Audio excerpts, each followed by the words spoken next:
No, they didn't say that. I was just goofing. Anyway, Republican Congressman Jack Kingston has been one of the fiercest czar critics. He's even introduced legislation to end the president's power to appoint any of these special advisors, whatever you want to call them. Congressman joins it right now. So, Congressman, they say you're barking up the wrong tree. They don't even have czars. They don't even call czars, and you're making a bigger deal out of it than it's worth. What do you say?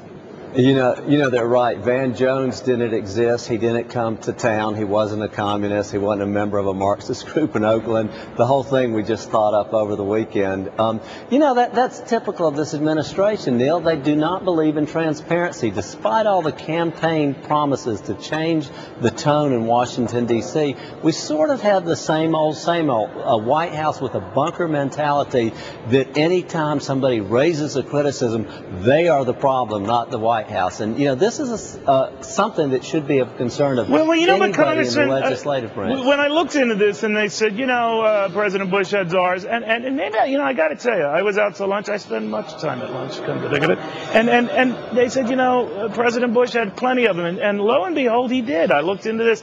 He had 16 czars, and I don't know whether they were all there simultaneously. I don't know whether they controlled as much in budgetary turf as the $2 trillion plus that these 30-some-odd czars control. But he had them, and we've had a good number of them over the years. So,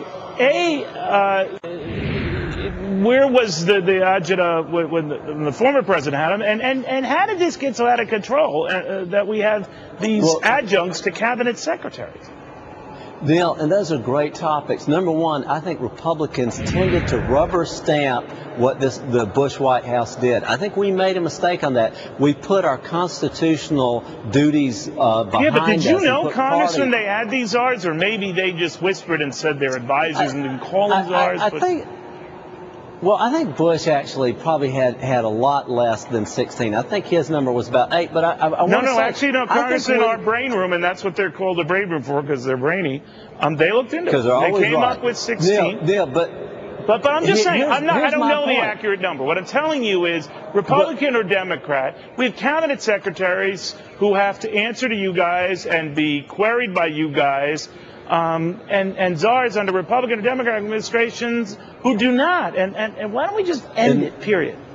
But you know what? I think we should, because I do think, and I'm saying Republicans rubber stamp the Bush czars, and now it appears that the Democrats are doing it 2 or 3-fold with the Obama czars. In our constitutional duty, Article 2, Section 2 of the Constitution says that the White House is supposed to seek advice and consent of the U.S. Senate.